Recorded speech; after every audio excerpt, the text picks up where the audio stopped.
भोपाल से अब खबर, जहां निर्वाचन आयोग ने कलेक्टर्स को जरूरी निर्देश दिए हैं। मतदान केंद्रों के निरीक्षण करने के निर्देश दिए गए, जिलों में कंट्रोल रूम स्थापित करने के निर्देश दिए हैं, हथियारों के लाइसेंस कैंसिल करने के भी निर्देश दिए, संवेदनशील मतदान केंद्रों की पहचान के निर्देश दिए हैं। क्योंकि संवेदनशील इलाके कुछ होते हैं जहां पर मतदान केंद्र बनाए जाते हैं, उनका निरीक्षण किया जाए, मतदान केंद्रों की पहचान की जाए, उसके भी निर्देश जो हैं वो दिए गए हैं।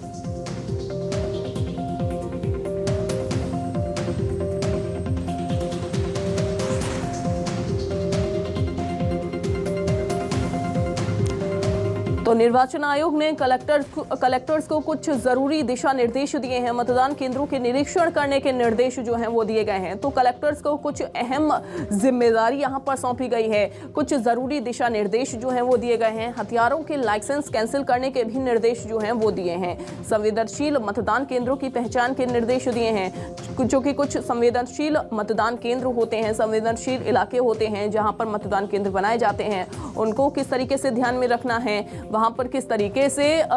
फोर्स की मुस्तैदी करनी है, वहां पर किस तरीके से अधिकारियों की मुस्तैदी करनी है, व्यवस्था किस तरीके से बनी रहे, उसको लेकर कुछ जरूरी दिशा निर्देश दिए गए हैं।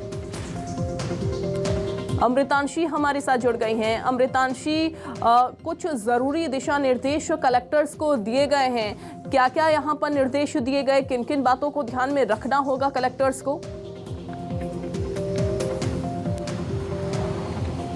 अंजलि, मैं आपको बताना चाहती हूं कि जैसे ही पंचायत चुनाव की हम कह सकते हैं तारीखों का ऐलान हुआ है, यहाँ पर राज्य निर्वाचन आयोग भी सक्रिय हो गया है और उन्होंने ज़रूरी दिशा निर्देश दिए हैं और जो तैयारियां हैं चुनाव को लेकर उसकी भी समीक्षा करना शुरू कर दी है। जहां एक और छुट्टियां निरस्त हुई हैं कर्मचारियों की, तो दूसरी ओर हम देख सकते हैं कि राज्य निर्वाचन आयोग ने यहाँ निर्देश दिए हैं कि जितने भी चुनाव प्रबंधन के कार्यालय हैं, जितनी भी जगह पर वोटिंग होनी है, उन सब की बरसात को देखते हुए मरम्मत की जाए कि कोई भी जर्जर भवन ना रहे, किसी भी जर्जर भवन के चलते किसी भी तरीके की परेशानी का जो मतदाता को है वो सामना ना करना पड़े। तो इस चीज़ के निर्देश यहाँ पर निर्वाचन आयोग ने दिए हैं कि जल्द से जल्द मरम्मत का जो काम है वो पूरी तरीके से निपटा लिया जाए। साथ ही और भी कई उन्होंने यहाँ पर निर्देश जारी किए हैं। उन्होंने ये कहा है कि जो अवैध शराब की जो बिक्री हो रही है उस पर खास नज़र रखी जाए। साथ ही जो लाइसेंस गन है उनको भी चुनाव से पहले ही जब्त कर लिया जाए, क्योंकि जब आचार संहिता लग जाती है तो आचार संहिता लगने के बाद लाइसेंस वाली जो गन है उनको जो सभी जिला कलेक्टर हैं, पुलिस अधिकारी हैं वहाँ के,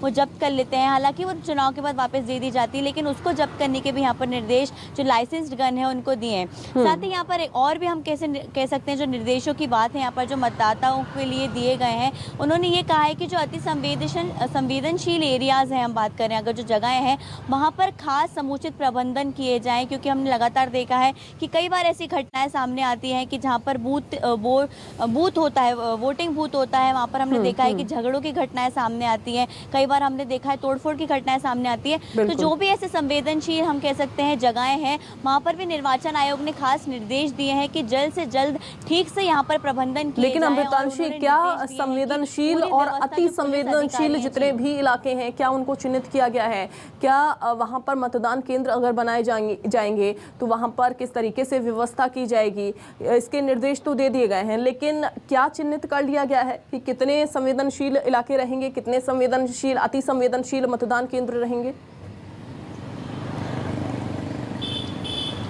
देखिए, अगर हम गाँव की बात करें तो गाँव में ज़रूरी से हमने ये देखा है कि कई ऐसी जगहें रहती हैं जहाँ पर कुछ लोगों का उठना बैठना रहता है, चाहे हम जुआरियों की बात करें, सटोरियों की बात करें, तो ये जो जगहें होती है हमने देखा है ये काफ़ी अति संवेदनशील जगहें होती है। इसको लेकर एक खास तैयारी यहाँ पर जो है निर्वाचन आयोग ने इसका निर्देश दिया है, की गई है कि इन जगहों पर पुलिस कंट्रोल रूम की स्थापना अब की जाएगी। देखिए, यहाँ पर पुलिस कंट्रोल रूम की स्थापना जैसे ही होगी, वो पुलिस कंट्रोल रूम में जो भी अधिकारी वहाँ पर मौजूद होंगे, जो भी जो चिन्हित किए गए हैं कंट्रोल रूम की स्थापना के बाद वहाँ पर उन पर खास नजर रखी जाएगी कि किस तरीके से क्या गतिविधियां चल रही है। देखिए, अभी चुनाव में तो समय है, लेकिन उसके पहले ही यहाँ पर पुलिस कंट्रोल रूम को स्थापित कर दिया जाएगा और यहाँ पर जो पुलिस अधिकारी मौजूद रहेंगे वो पहले से ही गतिविधियों पर नजर रखेंगे कि किन तरीके की गतिविधियां लगातार चल रही हैं उस जगह पर, उस एरिया पर, और इन गतिविधियों पर नजर रखने के बाद वो जगहों को चिन्हित करेंगे और फिर और खास नजर रखेंगे और अपने अधिकारी वहाँ तैनात करेंगे। इसलिए यहाँ पर पुलिस कंट्रोल रूम की स्थापना की जा रही है। इसमें खास जो हम जिम्मेदारी जिम्मेदारी कह सकते हैं